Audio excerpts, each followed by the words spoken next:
It's a video extra from the Mossad Files. I'm Dan Raviv, the host of the weekly audio podcast, the Mossad Files, that's focused on strategic affairs in the Middle East, especially regarding Israel.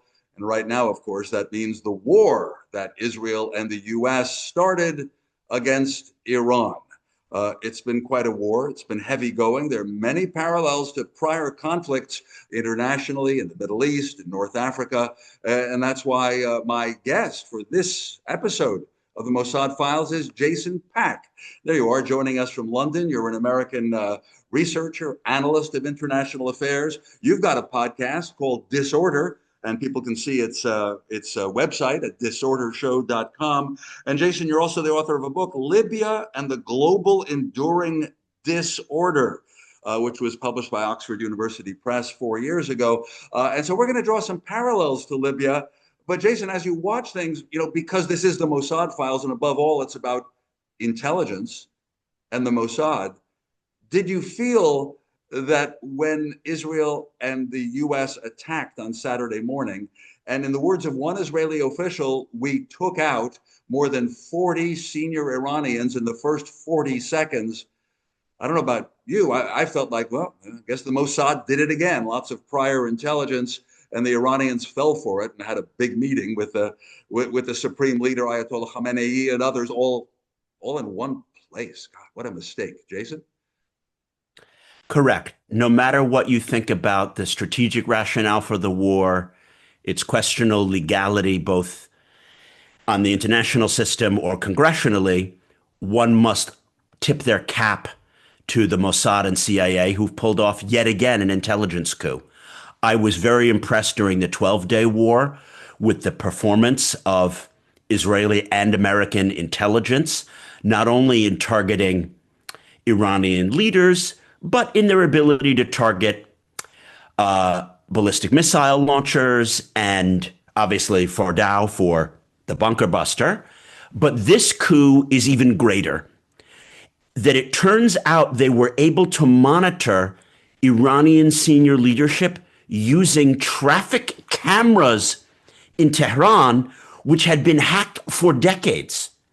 This is at the level of the Hezbollah pager success in terms of the sophistication, the long-term game, and the infiltration of the enemy's supply lines for collection over many, many years. So again, as you know, Jason, in many ways, that's using the enemy's system against the enemy, as they said about the Hezbollah pagers and walkie-talkies that blew up in September of 2024. That was Hezbollah because they bought that equipment, right? We're financing their own demise. In the case of Iran, as you know, it's quite a sophisticated country of more than 90 million people. And of course, it's got traffic cameras and traffic lights and communication systems that one Mossad official said, it's in fact the former director, Yossi Cohen. He says, the more that your enemy has technology and devices that you can alter or hack into, what a field day it is for Israel's capabilities. Yeah. Correct. And I think that we need to draw a parallel here, which is that Hamas was able to do what they could do because of how low-tech they were. That if you're using pencil and paper and stone tablets, they were less open to these coups being pulled against them. And there's an interesting analogy for looking at America vis-a-vis Russia. A lot of the systems in Russia are still at the Soviet level and are not as penetrable to American or British intelligence. And the US, of course, presents a lot of asymmetrical vulnerabilities when we look at Russians trying to hack our elections, disrupt our power and oil and gas networks. Now, take a moment, because I know on your podcast, Disorder, and elsewhere, well, frankly, you've spoken out against this war in Iran. I think as a U.S. citizen, part of it is what bothers you about President Trump, where many of us think, of course, that he's ignoring Congress and ignoring the courts to the extent he can. And he thinks he has the right to even say, Iran's really bothering me, and there's a real opportunity here. And I've met with Netanyahu several times, and the Israelis have a great idea. So he does it on his own. So whether or not it's a good idea that Iran was vulnerable, right? The protest movement was strong in December and January. You don't like how it was done. First, from a U.S. point of view. Sure. And by the way, I have mixed feelings. I don't want to be put purely in the anti-war camp. Okay.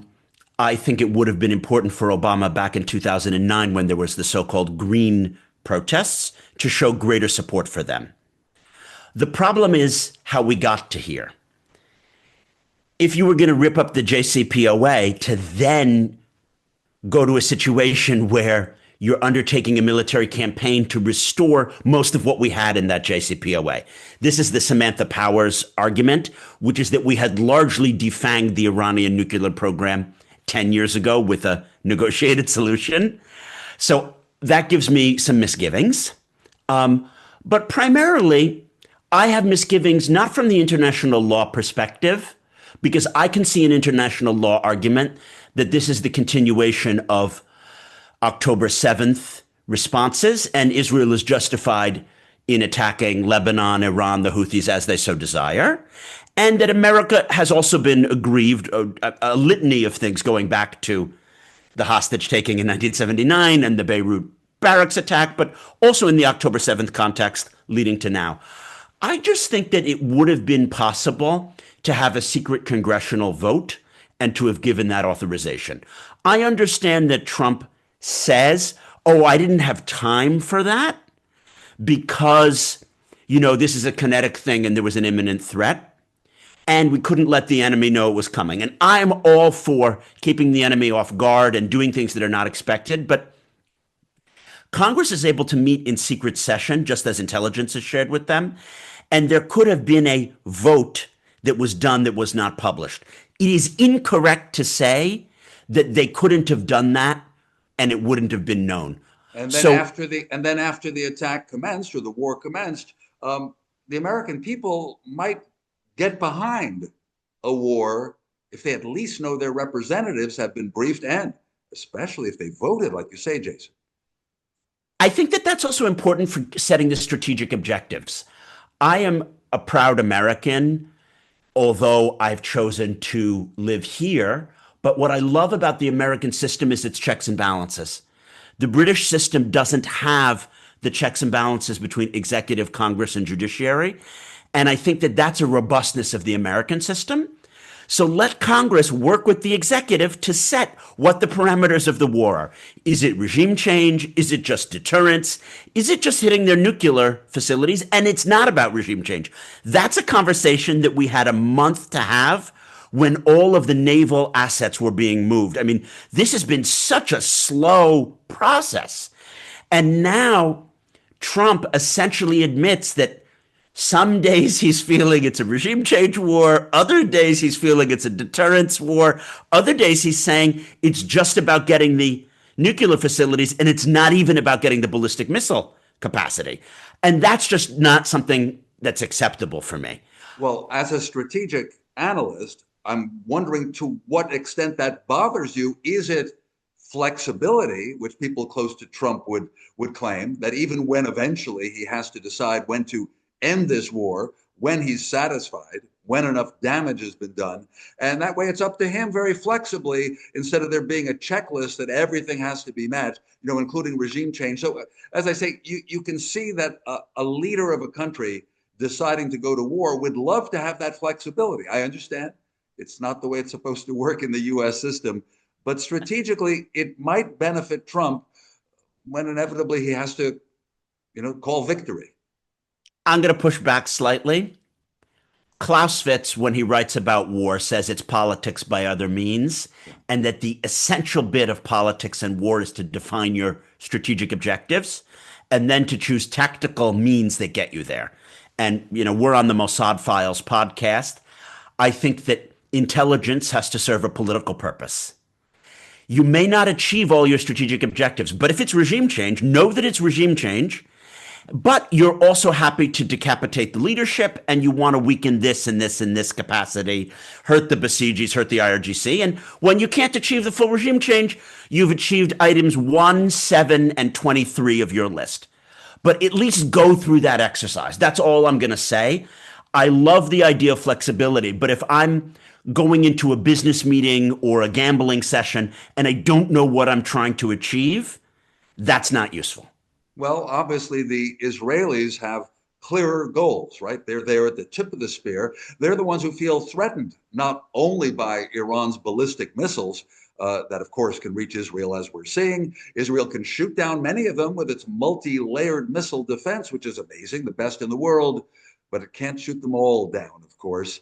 Um, but the Israelis must feel that if they can damage this regime again, destroy a lot of the ballistic missiles, hurt the nuclear program of Iran even more, great. And I don't think the Israelis are counting on regime change. They know the Middle East very well and that it's not going to be easy to overthrow an Islamic revolutionary government, that has all the instruments of power since 1979. Would you? I mean, it's kind of obvious, right? You've been watching the Middle East for years. In a moment, we'll talk about your real specialty, Libya, for many years. But would you agree it's the Israelis who know the region better? And so, they're going along with Trump. They're letting Trump be the leader, but the Israelis have clearer goals. Well, I'm going to agree mostly. The Israeli goal is clear, and Netanyahu's entire political future and the continuity of his premiership, going all the way back to Wye River, is focused on the Iranian threat and regime change there. And he has felt that the head of the snake is Iran, and that the tentacles are Hezbollah, the Houthis, the Kataib Hezbollah in Iraq. And therefore, there's a strategic goal. I'm not sure, though, that they really know the Middle East better. You have to keep in mind, they don't have people like me who lived in Syria on Fulbright. It goes without saying that Israel does not have many people who have had a civilian normal experience in Iran the way that my Oxford colleagues who studied their junior year abroad in Mashhad might have. No, they know lots of things. I disagree with you. So many Jews left Iran, still speak Persian, their children. That's not relevant. And then they made it a full-time study to listen to the media all the time, to watch and read and listen to the intercepts. Yeah, and they're out of touch. I mean, I can think of many excellent Israeli scholars of Iran. We probably know some of them in common. I studied with them myself on Harat Sofim, but they're not in touch the way British FCDO and MI6 people are, or American academics who literally were in Iran 3 weeks ago and who have colleagues there. So they are missing a trick.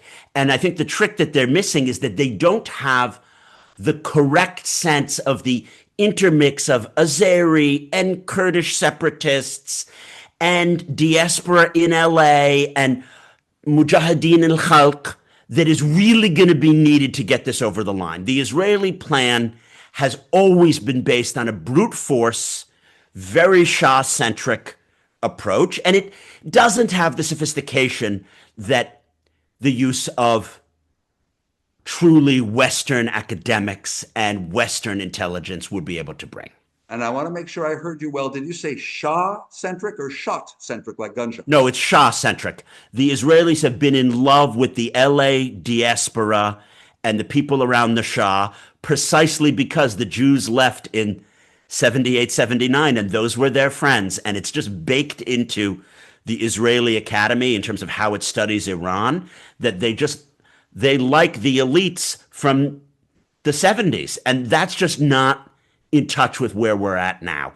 Obviously, in this case, that means the late Shah's son, Reza Pahlavi, who does appear in the media, who has his own channel of communication, who's depending on royalists, who claims when he say on one of the American network shows this past Sunday that he doesn't want to be the leader. He was on CBS 60 Minutes building up his reputation.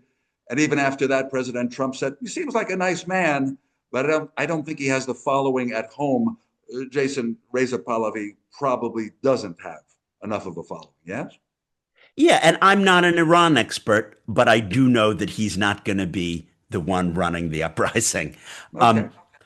I think that the Israelis may have tactical understanding of which units of the regular Iranian army might flip, and if there are component parts of the IRGC or the Basij which could flip.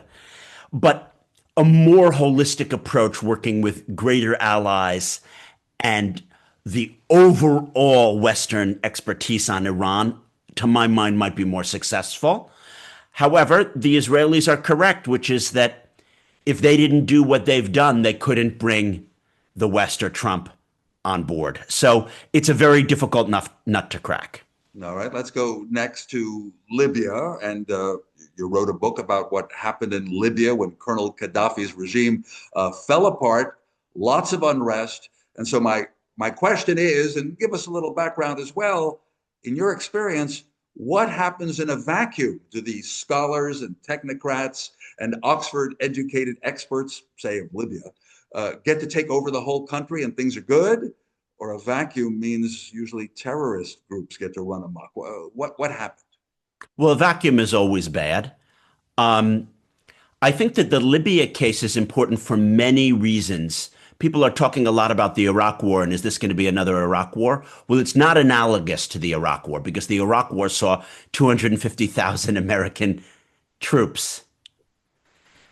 What this is analogous to is a no-fly zone over Libya in the wake of first the Arab League resolution of March 12th, 2011, and then the UN resolution also of 2011. Because what the Arab uprisings were in 2011, first in Egypt and Tunis, and then later in Libya, is they were popular revolts against the local regimes, which then Western governments either supported or, in the case of Libya, became the air force of those uprisings, right? Okay. And let's remind people that was called the Arab Spring 15 years ago.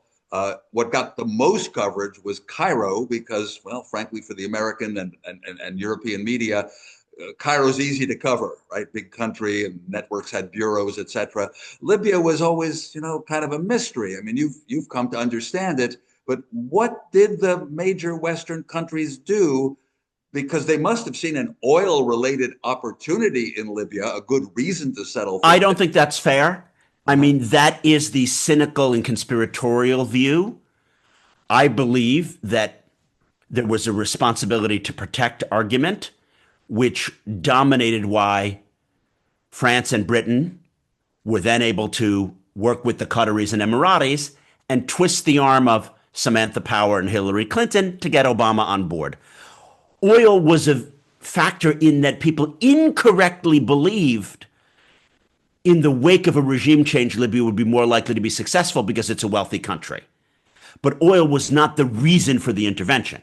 The reason for the intervention was the uprisings were militarily successful in the first few weeks, meaning from February 15 to the start of March 2011.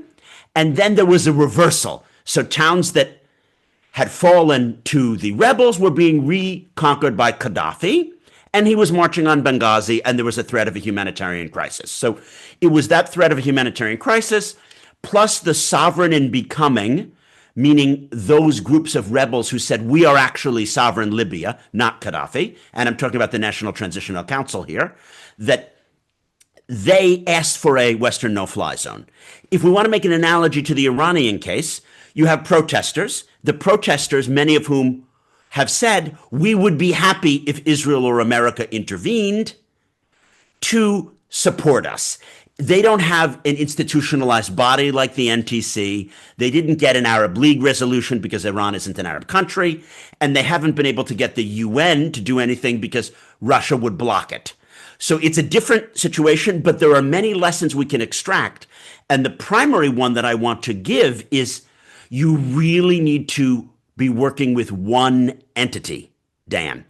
And I'm sure that the Mossad has tried to work with civilian groups on the ground in Iran to create or foster or interact with an entity which could say, we are now the Iranian people, and these are our leaders. There's no time for an election, but that these are the people that we're going to be working with, and these are the generals who are going to flip and support the protesters. In your experience, do they have to be famous? notable people, because there aren't many in Iran. Leaders of protest movements have been arrested and hanged, of course. And by the way, I'm thinking of a parallel with Trump's Board of Peace, meant to truly end the war in Gaza, supposedly committed to getting Hamas to disarm under Trump's 20 points. And so his Board of Peace already, right, set up a committee to administer Gaza. And these are Palestinian technocrats, often trained abroad, who we probably can trust, but nobody knows them. And so often the reaction is, well, whether it's Gaza or the West Bank, no one's really going to put their fate in the hands of people that they never heard of. So there have been parallels to that, I'm sure, in Libya, and would be in Iran too. It's a great question. Can the leaders of a resistance movement against a dictatorial regime succeed if they are unknown and have no charisma? I would say the answer is no. Going all the way back to Weber and the role of charisma in leadership, it turns out that you need a magical something to get people to be willing to fight and die for you.